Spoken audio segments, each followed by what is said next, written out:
Alright everybody, welcome back to Mass Effect. Uh, Realize I want to do one more thing before I leave for deep space. Let's check the special reserves down here. Hello, Commander. Show me what you got.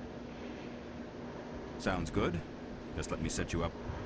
Oh, this must be a mistake. System's telling me to offer you our select stock. Spectre. Well, I heard about that, but I didn't realize it was you. Sorry, Commander. Just show me what you got. I'll open the rare stocks for you, Commander. Enjoy. Alright, so this is some stuff we'd like to get a hold of here. These HMWAs.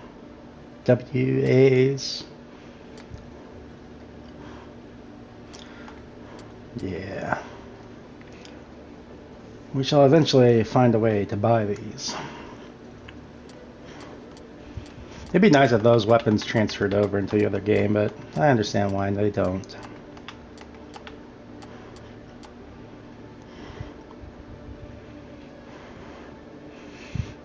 Okay.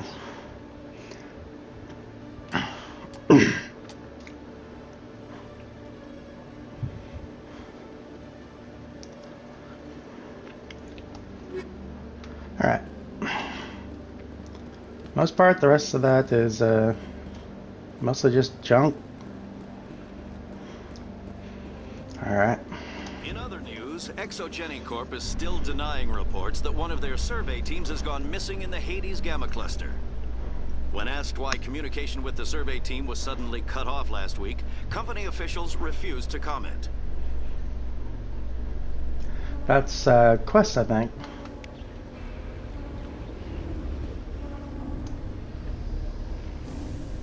I've got big news for you, Shepard. Captain Anderson is stepping down as commanding officer of the Normandy. The ship is yours now.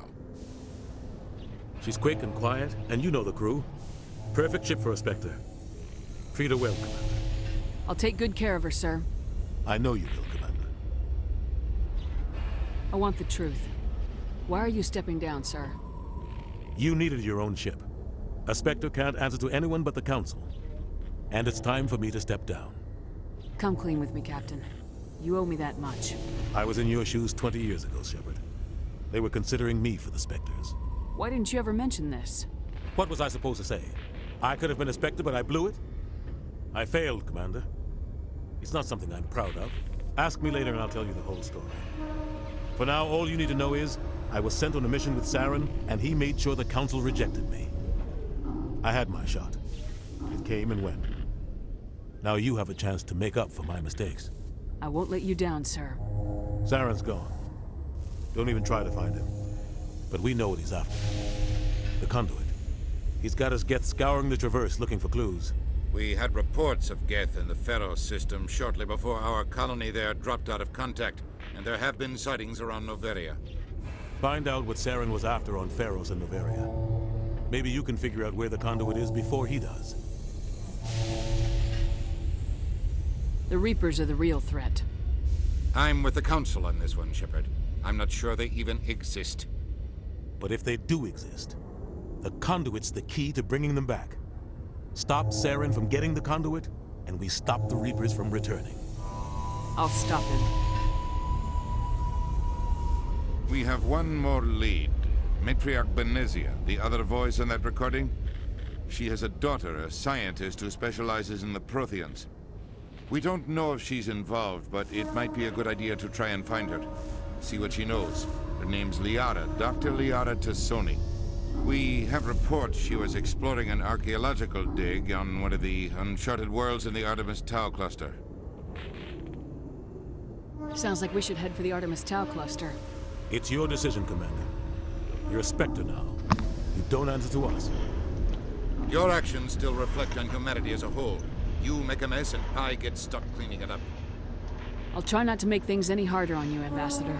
Glad to hear it, Commander. Remember, you were a human long before you were a Spectre. I have a meeting to get to. Captain Anderson can answer any questions you might have.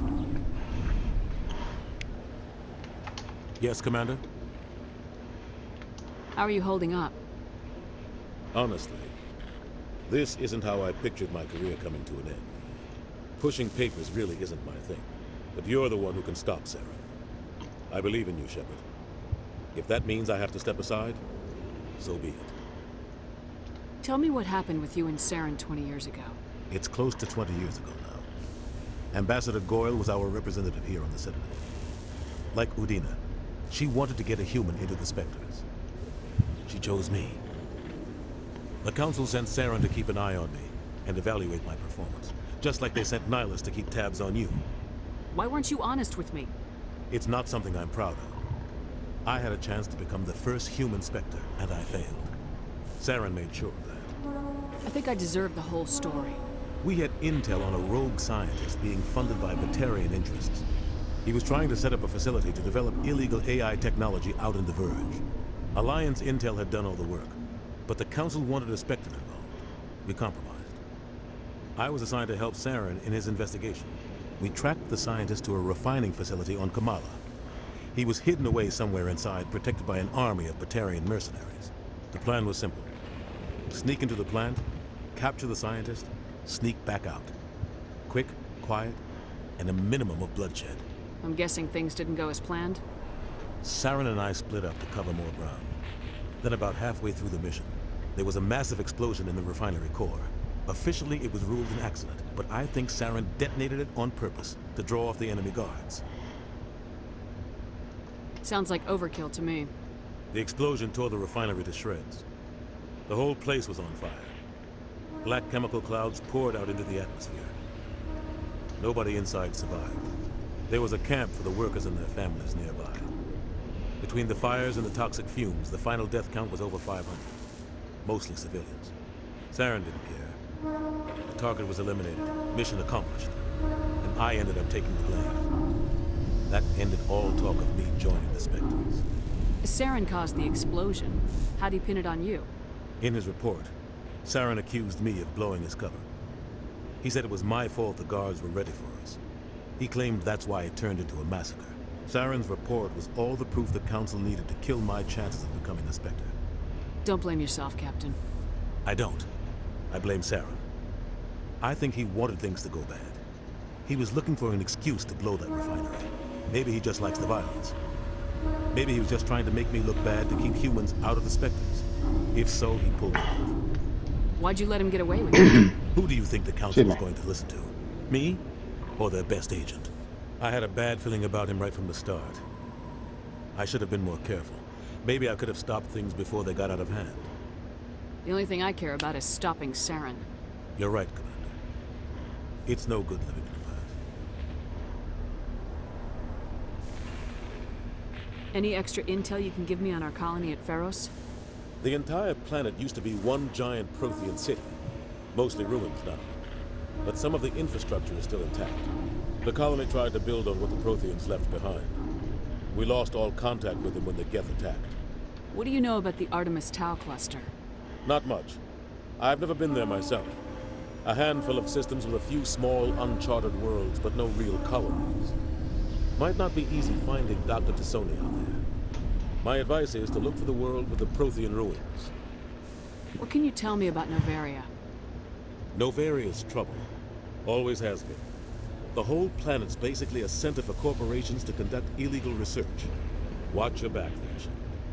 Spectres are about the only form of Citadel authority Novaria respects. But they aren't popular. I should go. I'll be here if you need anything. Alright, let's head out. Gotta give her a little inspiring speech. Stand by, shore party. Decontamination in progress. I heard what happened to Captain Anderson. Survives 100 battles and then gets taken down by backroom politics. Just watch your back, Commander. Things go bad on this mission, you're next on their chopping block. Captain Anderson should be the one in charge. It's like I'm stealing the ship from him. Yeah, the captain got screwed. But it's not like you could have stopped it. Nobody's blaming you. Everyone on this ship's behind you, Commander. 100%. Intercom's open. You got anything you want to say to the crew? Now's the time. This is Commander Shepard speaking. We have our orders. Find Saren before he finds the conduit. I won't lie to you, crew. This mission isn't going to be easy. For too long, our species has stood apart from the others. Now it's time for us to step up and do our part for the rest of the galaxy. Time to show them what humans are made of. Our enemy knows we're coming. When we go into the Traverse, Saren's followers will be waiting for us. But we'll be ready for them, too. Humanity needs to do this. Not just for our own sake, but for the sake of every other species in Citadel space. Saren must be stopped, and I promise you all, we will stop him. Well said, Commander. Captain will be proud. The Captain gave up everything so I could have this chance. We can't fail. Yes, ma'am. I know I'm supposed to walk away, but talk to Joker. Commander, something you need? How's the Normandy performing? Is she everything they said she'd be? She's the best ship in the fleet. If you've got a pilot who knows how to handle her. Balance isn't what you'd expect.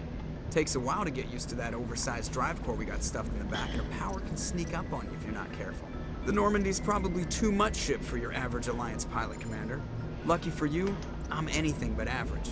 I like to know my crew. Mind if I ask you a few questions? I can see where this is going. You did a background check on me, didn't you?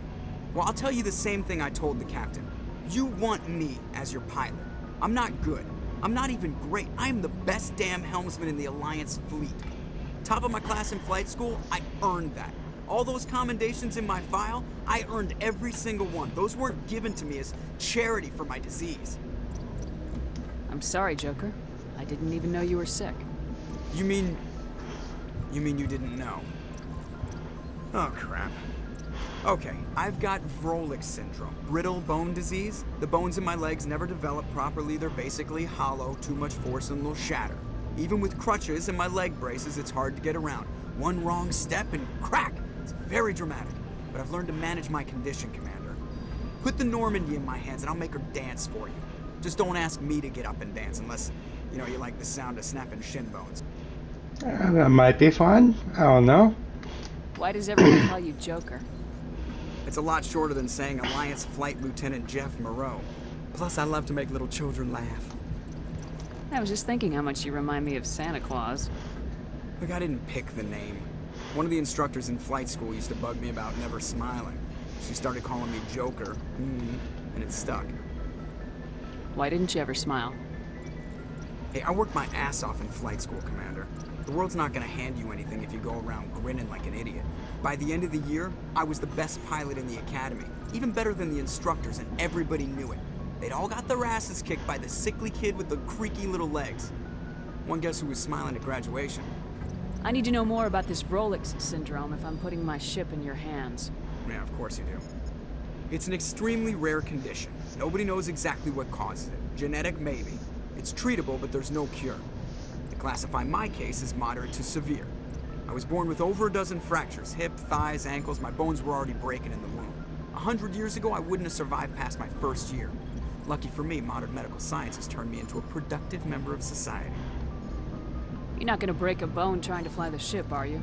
I don't fly with my feet, Commander, so I'm fine as long as I'm in this chair. I gotta be real careful when I get up to take a piss, though. I can do my job as well as anyone on the ship. Better, actually. So don't worry about it. I'm not trying to make you uncomfortable. Let's talk about something else. Whatever you want, Commander. How's the Normandy performing? Is she everything they said she'd be? She's the best ship in the fleet. Yep, I did this one Balance is already. what- The Normandy's probably too much ship for your average Alliance pilot, Commander. Lucky for you, I'm anything How'd but you end average. up joining the Alliance? Look, if you're looking for an inspirational tale of the crippled kid overcoming impossible odds, you're gonna be disappointed. My mother was a civilian contractor working for the Alliance. I basically grew up on the Arcturus station back when they were building up the fleets. Spend all that time around Alliance ships, there's a good chance you'll end up going to the Academy. I have to go. All right, see you. Gotta get to know your crew.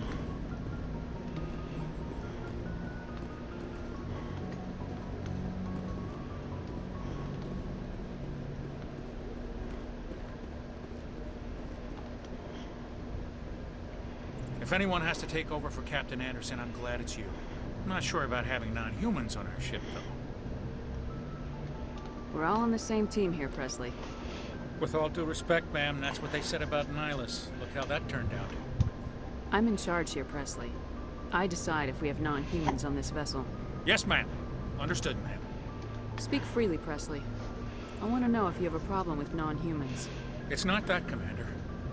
Humanity has always handled its own problems. Saren attacked one of our colonies. We should be the ones to stop it. We don't need their help. Some people think asking for help is a sign of weakness. That's just being stupid and stubborn. No matter how strong you are, allies can make you stronger. I guess so. Maybe I'm just stuck in the old ways of thinking. But don't worry, Commander. This won't be a problem. How did you end up assigned to the Normandy? I signed up with the Alliance as a navigator right out of school, following in my grandfather's footsteps, I guess. My first posting was on the Agincourt. We were one of the first reinforcements to arrive at Elysium after the Blitz hit. Those raiders were no match for an Alliance frigate. Of course, the only reason the colony was still standing was because of you, Commander. I can't believe you held out as long as you did. How'd you end up on the Normandy? I got my officer's commission after Elysium. Must have made an impression on the right people. Captain asked for me when he was picking his crew. Carry on, Presley. Yes, ma'am. Okay, I got no reason to go in there.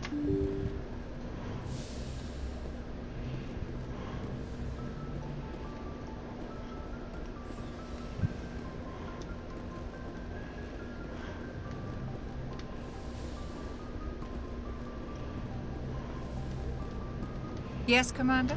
Is there something you need? How did you end up serving on an Alliance ship? I enlisted right out of med school. Earth always seemed boring to me. Too safe, too secure. I figured the colonies were teeming with exotic adventure. I wanted to travel the stars, tending the wounds of tough soldiers with piercing eyes. But humanity needs the Alliance. I should go. Goodbye. Here, I talked about that in the previous video.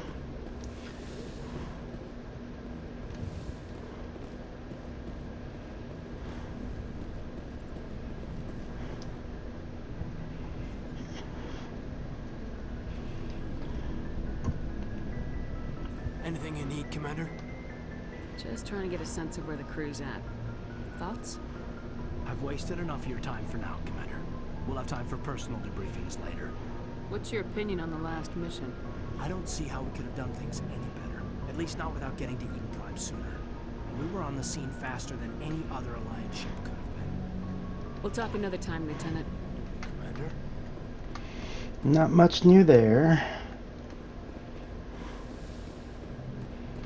Our new captain's quarters.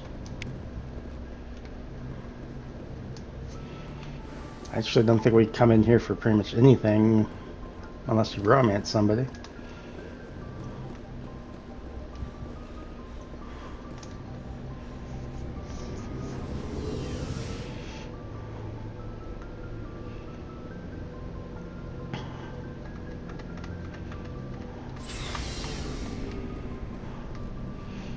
Okay, this is the reason why we've been buying all those licenses. Hey, Commander. Looking for some extra supplies before you head out? What have you got? Whatever you want. Armor, weapons, mods. It's not standard Alliance issue, but that's not necessarily a bad thing. Well, as long as you don't mind paying for it. Why should I pay you for my weapons and armor? My stuff doesn't come from the Alliance. I have to purchase it myself, and it's not cheap. Hell, the licenses alone have set me back more than I'd like. But no licenses, no goods. Without the goods, I'm out of a job. What are licenses? Why do you need them? Manufacturers sell licenses. Each license allows me to buy and sell a certain brand of products. I already have several basic ones, but you'll need to buy more if you want me to bring in different brands. Many of the best licenses are hard to get, but they're well worth the cost if you can find them. What do the different manufacturers offer? There are too many for me to keep track of, but each license will explain what it's good for. How often will you get new items? Well, that depends on how many licenses you've purchased. But I'll rotate items on a regular basis regardless. And anytime we land someplace with a big enough port, I'll buy, sell, and trade whatever I can. Check back often. I need to move items quickly, so only the most basic items will be stocked consistently. Let's see what you've got. You bet, Commander. Okay, good. So we can pick these up from this gentleman here. That'll be nice and easy.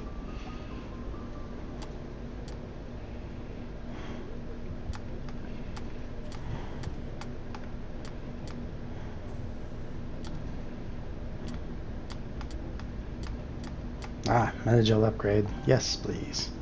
The rest of these aren't quite good enough to really judge, or even really worth spending money on. I'm gonna do Garrus last. Let's go down here first.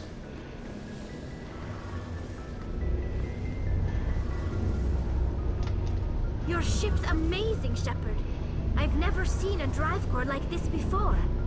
I can't believe you were able to fit it into a ship this small. I'm starting to understand why you humans have been so successful. I had no idea Alliance vessels were so advanced. The Normandy's a prototype, cutting-edge technology. A month ago, I was patching a makeshift fuel line into a converted tug ship in the flotilla. Now, I'm sitting on board one of the most advanced vessels in Citadel space. I have to thank you again for bringing me along. Traveling on a vessel like this is a dream come true for me. I had no idea you found ship technology so interesting. It comes with being a Quarian. The migrant fleet is the key to the survival of my people. Ships are our most valuable resource. But we don't have anything like this. We make do with cast-offs and second-hand equipment. We just try to keep them running for as long as we can. Some of the fleet's larger vessels date all the way back to our original flight from Beget. I can't believe your fleet's still using ships that are 3 centuries old.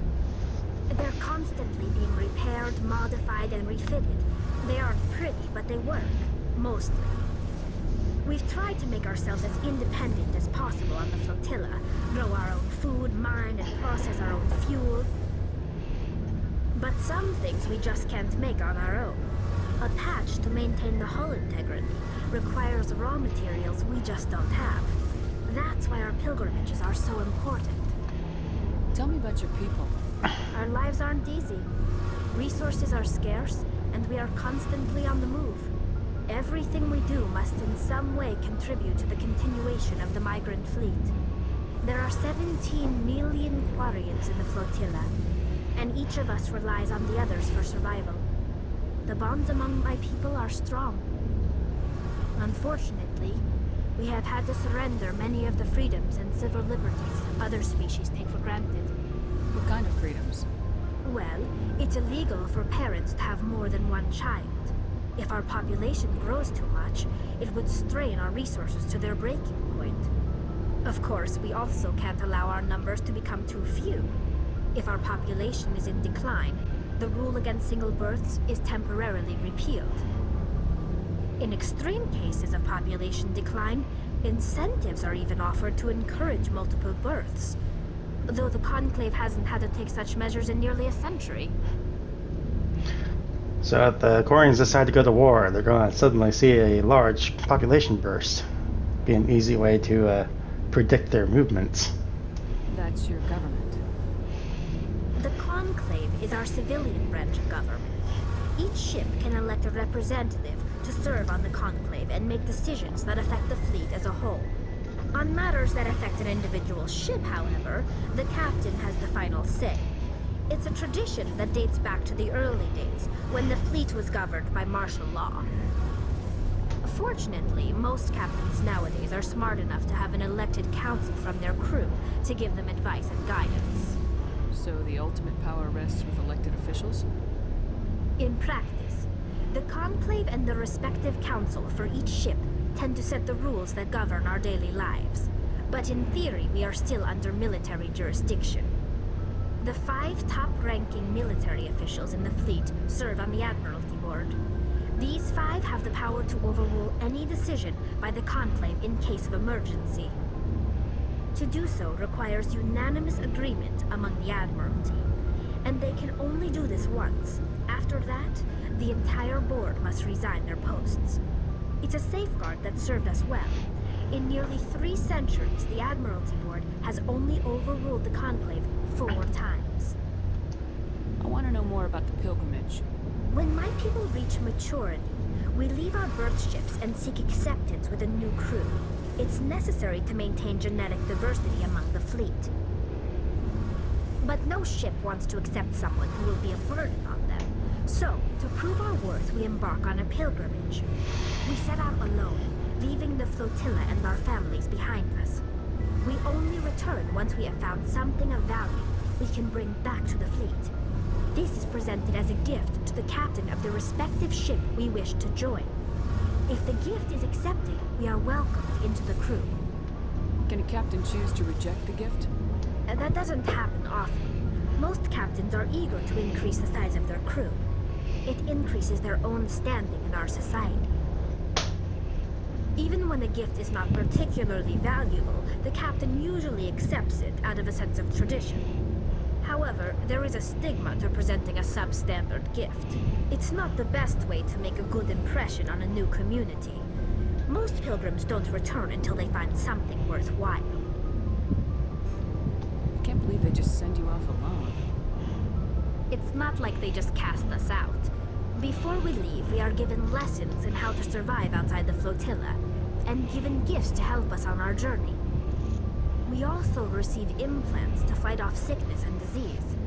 Generations of living in an isolated and highly controlled environment have left our immune systems weaker than most. By the time we leave the fleet, we are well equipped for the pilgrimage. This is a rite of passage for all Quarians. If it were dangerous, our numbers would suffer. Virtually every pilgrimage ends with a triumphant return and the ritual presentation of the gift to one of the fleet's captains. I want to talk about something else. Like what? I want to know more about the Geth. I doubt I can tell you anything you don't already know. It's been almost 3 centuries since they drove my people into exile. All I know is the story of their origins. What they were when we created them, and how they turned on us. Interesting. The Geth were originally created to serve as an automated manual labor force. Initially, their intelligence was as limited as any VI.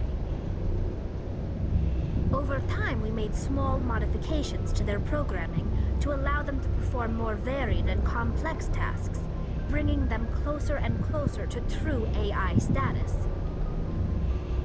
How come the Council didn't step in and stop you? This wasn't true AI research. We may have been skirting the bounds of the law, but we never did anything that was actually illegal. The changes were so insignificant, so gradual, that we were able to control them. Or so we thought. But one thing we underestimated was the power of the neural network. A million Geth thinking simultaneously created an inherently unstable matrix. So the Geth share brain power? Many of the Geth's logic systems were designed to work in concert with other nearby Geth. Basically, the more of them you have in a group, the smarter they are. So there's some sort of group consciousness? No, nothing like that. They cannot share sensory data or information. Their programming cannot handle that much simultaneous input. Each Geth maintains an individual awareness and identity. The neural network only operates on a process-based level. It's basically the synthetic equivalent of a subconscious. But when they're in close proximity, they can coordinate low-level functional processes, freeing up more capacity for original or independent thought. What made them rebel? As we built more and more Geth, their effective intelligence became more sophisticated, more abstract. One day, a Geth began to ask its Quarian overseer questions about the nature of its existence. Am I alive? Why am I here? What is my purpose? As you can imagine, this caused a near panic among my people. I don't see what's so bad about those questions. The Geth were created to engage in mundane, repetitive, or dangerous manual labor. That's fine for machines, but it won't satisfy a sentient being for long. The Geth were showing signs of rudimentary self-awareness and independent thought. If the Geth were intelligent, then we were essentially using them as slaves. It was inevitable the newly sentient Geth would rebel against their situation. We knew they would rise up against us, so we acted first. A general order went out across all Quarian-controlled systems to permanently deactivate all Geth. The Geth responded to this order violently.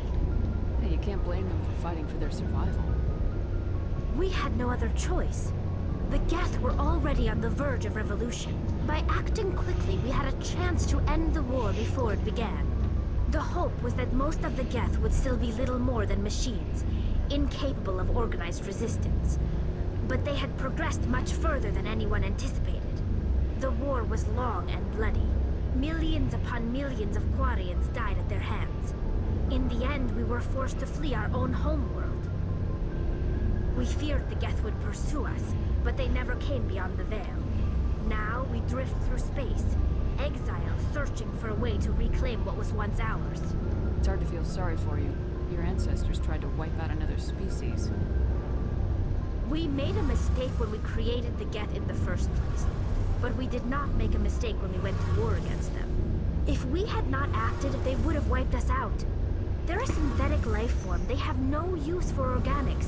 None. Why do you think they cut themselves off from the rest of the galaxy? Why do you think they've killed every organic being who's ever tried to contact them? Now, I like Tali, but I can answer both those questions. They cut themselves off from the rest of the galaxy because the first organic species that they interacted with tried to kill them. And they've killed every organic being for the exact same reason, because from their experiences, organic beings will try to kill us, so we need to fight back. If they had thought about, not skirting the bounds of the law to create their robots, probably wouldn't have had a problem. Had they maybe done a more diplomatic solution and talked with the Geth and realized that, hey, these things are actually going to become sentient, then we need to treat them with dignity and respect, and then find a way for us to coexist. Maybe they wouldn't have had the war. But we don't really know because, one, this was 300 years ago, and two, it is a fictional universe that they don't completely go into the background of. At least until you talk to Legion in the next one. They didn't kill Saren. What does that tell you? The Geth are not innocent victims in all this. They're the enemy. They want to destroy us. Not just the Quarians. All organic life. That's why they've joined up with Saren. And that's why we have to stop him. I should go. See you later. The first time I heard that whole talk with Tali, I'm like, I feel sorry for the Geth, It's like, wasn't their fault that they were given sentience. Hey, Commander, you know that Quarian, Tali? She's been spending all her time down here asking me about our engines. I'll tell her to leave you alone. What? No, she's amazing. I wish my guys were half as smart as she is.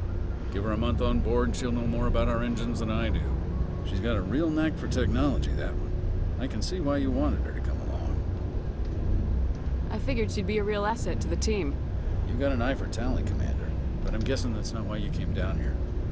Fill me in on the IES stealth system. How does it work exactly?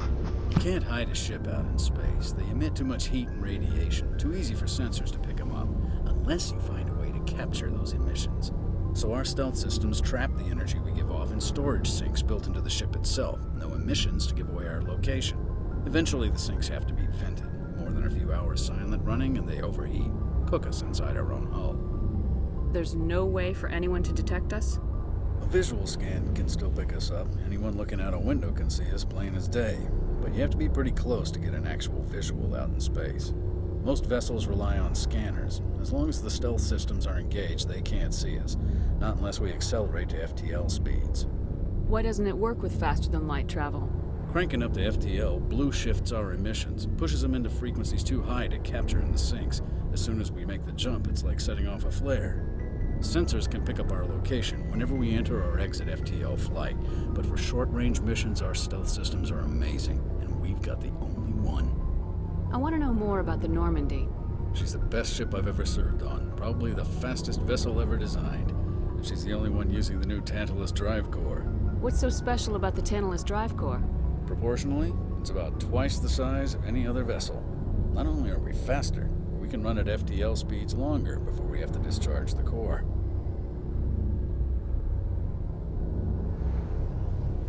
Where else have you served, Adams? If you name a class of Alliance ship, I've probably served on it. Everything from dreadnoughts and carriers right down to frigates like the Normandy.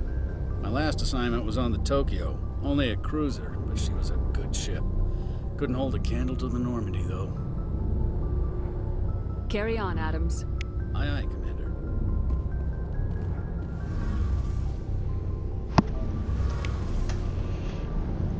This drive core looks way better too. Although it looks like it's about to fire a laser at you.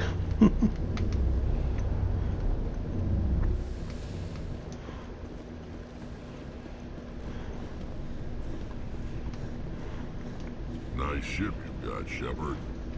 What can I do for you? What's your story, Rex? There's no story. Go ask the Quarian if you want stories. You Krogans live for centuries. Don't tell me you haven't had a few interesting adventures. Well, there was this one time the Turians almost wiped out our entire race. That was fun. I heard about that. You know, they almost did the same to us. It's not the same. It seems pretty much the same to me. So your people were infected with a genetic mutation? An infection that makes only a few in 1,000 children survive birth? And I suppose it's destroying your entire species? I suppose it isn't all the same. I don't expect you to understand, but don't compare humanity's fate with the Krogan. I was just making conversation. I wasn't trying to upset you. Your ignorance doesn't upset me, Shepard. As for the Krogan, I gave up on them long ago. The genophage infected us, but it's not what's killing us. Are your people really dying? We're sure not getting any stronger. We're too spread out. None of us are interested in staying in our own system. Lots of species have left their homes and prospered. But they go to colonize new worlds. We're not settlers. We're warriors. We want to fight. So we leave. Hire ourselves out. And most of us never go back. What can you tell me about the genophage? Ask the Solarians if you want details. They made it. All I know, it makes breeding nearly impossible. Thousands die in stillbirth, and most never get that far. Every Krogan is infected, every one. And no one's rushing to find a cure. Why don't the Krogan try to find a cure?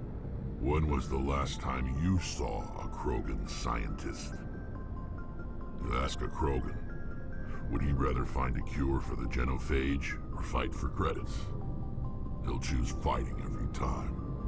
It's just who we are, Shepard. I can't change that.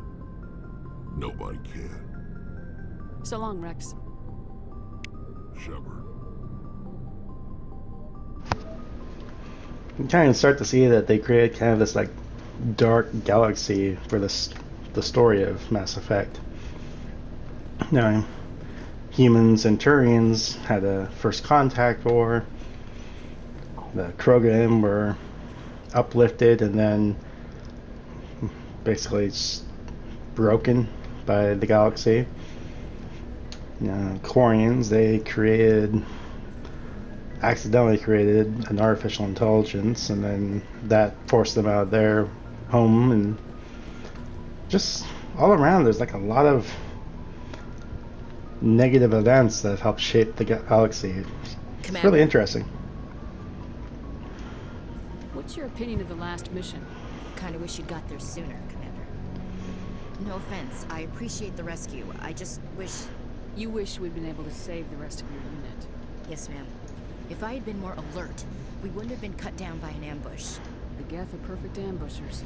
They don't move, they don't make noise, they don't even breathe. They have flashlight heads, ma'am. I'll make sure it doesn't happen again. Problem is, they can turn the flashlights off. They don't have to be on. Do you have a few minutes to talk? One-on-one? I'm sorry, Commander. I need to get my duties squared away. I wouldn't mind talking more later, though. Dismissed, Chief. Ma'am.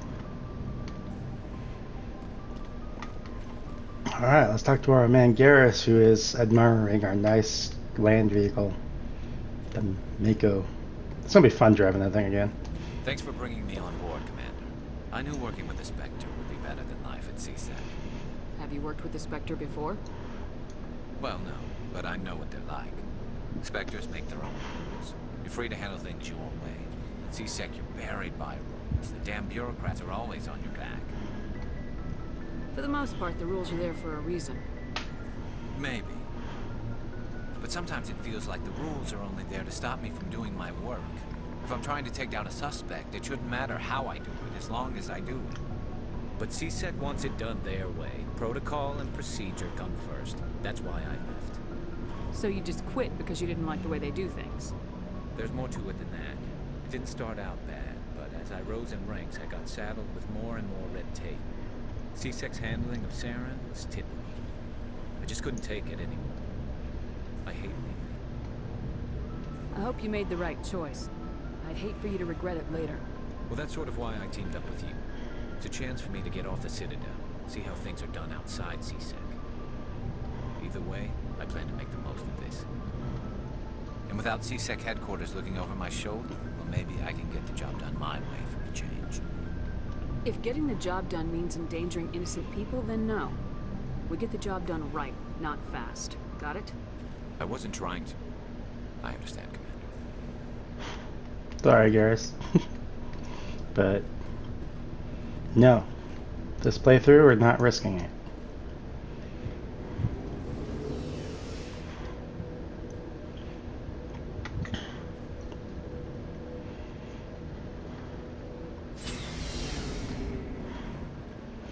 All right, we should be good.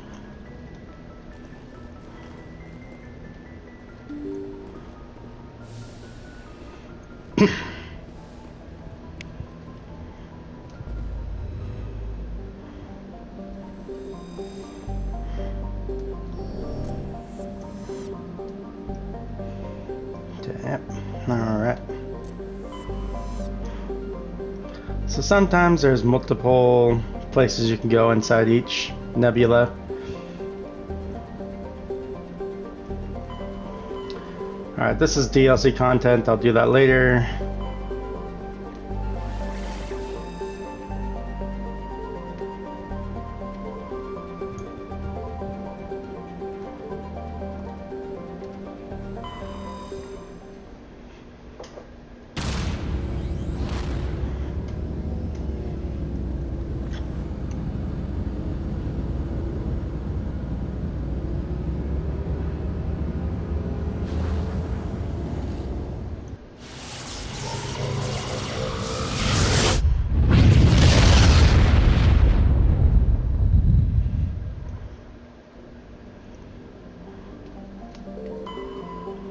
So typically you want to look at each and every planet because they will sometimes have resources or little extras you can find.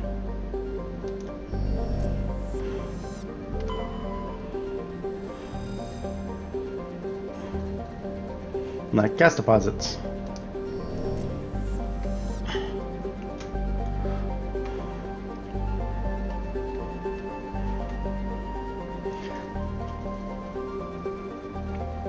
So with asteroids, it's usually a good idea to just run over them because there's a good chance that there might be some minerals in there.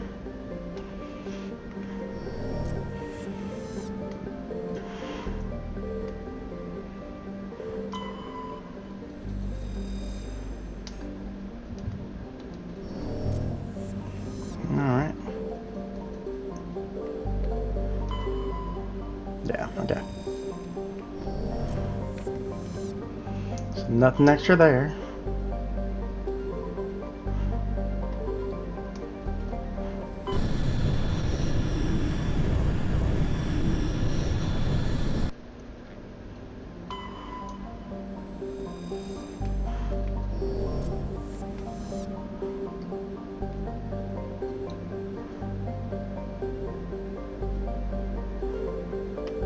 Right there.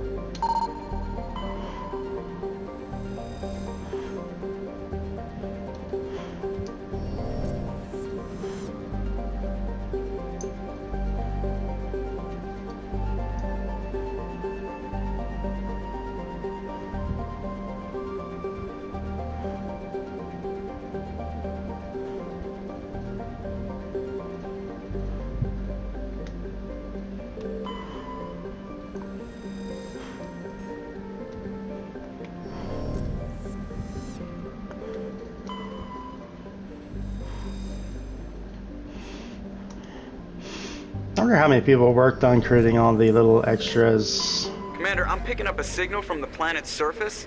It looks like an automated distress beacon. Yay!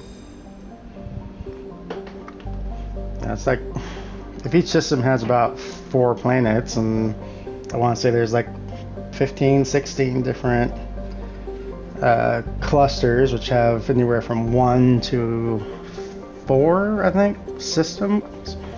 It's a lot of planets.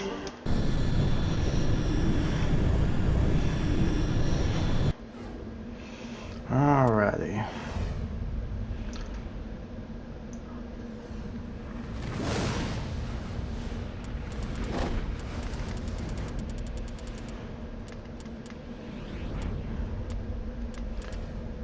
So for tanks, all I have is Rex and Ashley. I think we're gonna take Rex.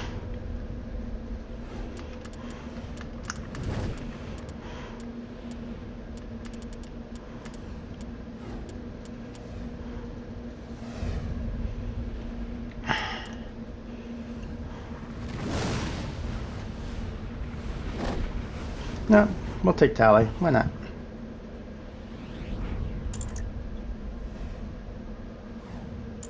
That's not really much use.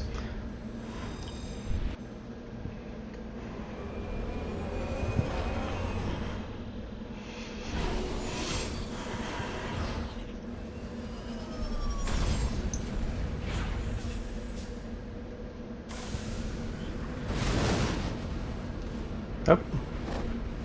This is not the Liara mission.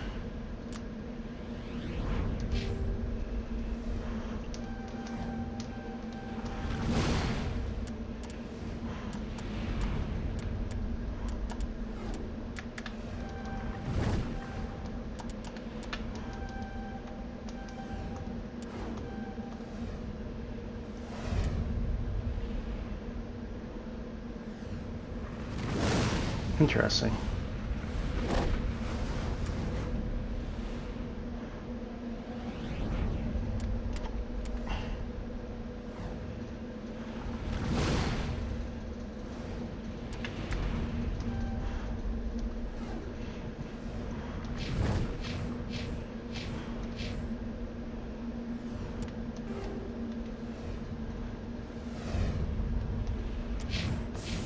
So I can get these resources first. Right. Machine gun, cannon, jump, square returns, zoom.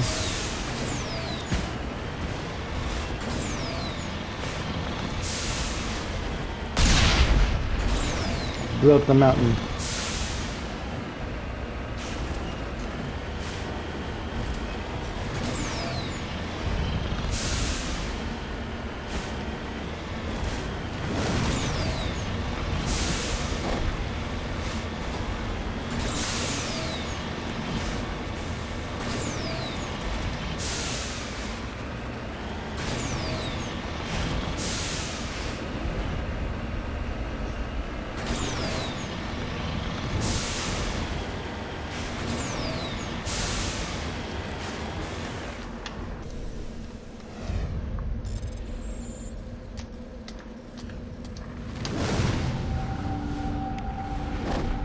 Got like that we have to hack the minerals.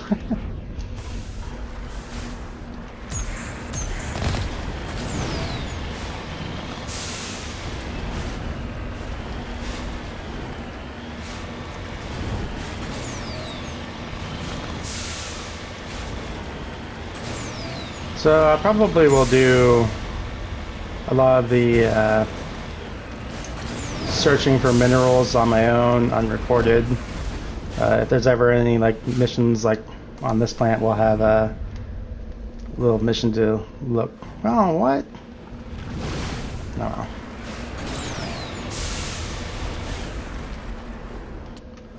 We'll look for. We'll record the mission and see what's going on. But yeah, if we tried to video every single one of the resources, we'd probably be estimating about 100 videos just for this This game alone, because it takes a while to drive this thing around to each and every mineral site.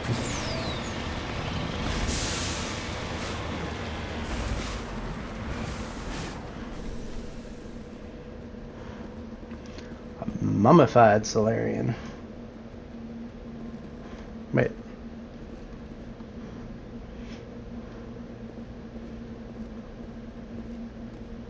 Yeah, it looks like a regular Solarian. I thought maybe they actually adapted the body to look more like a skull.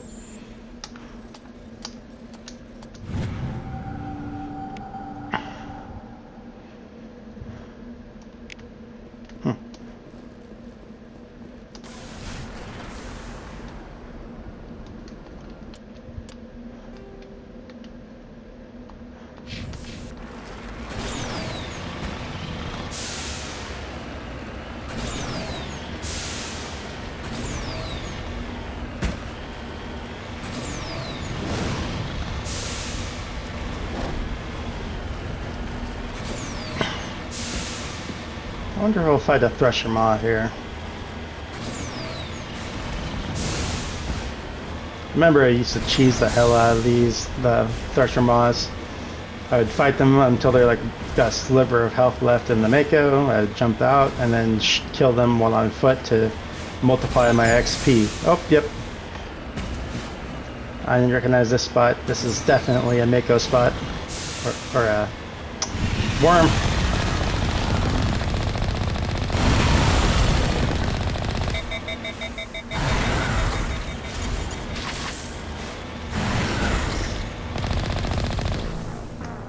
Okay.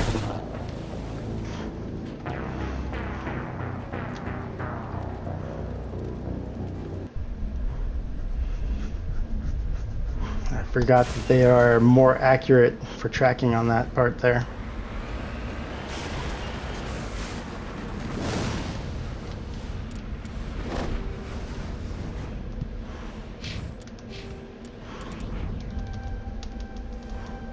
There. Now we can use hard objects. Okay,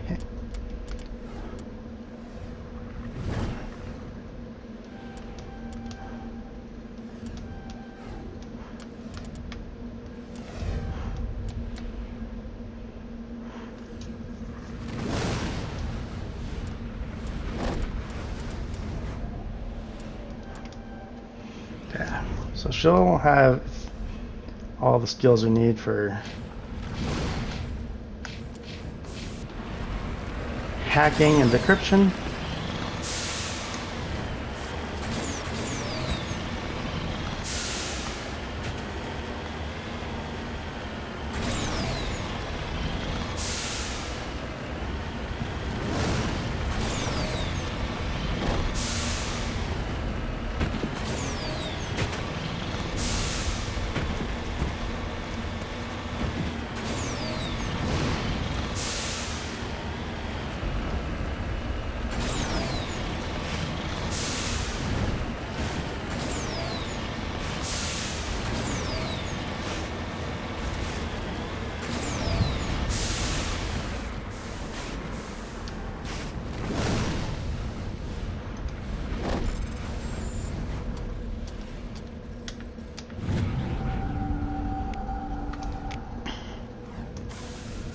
Yeah, so if anybody's like a science major for like physics and all that, you probably hate this vehicle because it defies all logic about gravity and physics and all that fun stuff.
Ugh, get up there.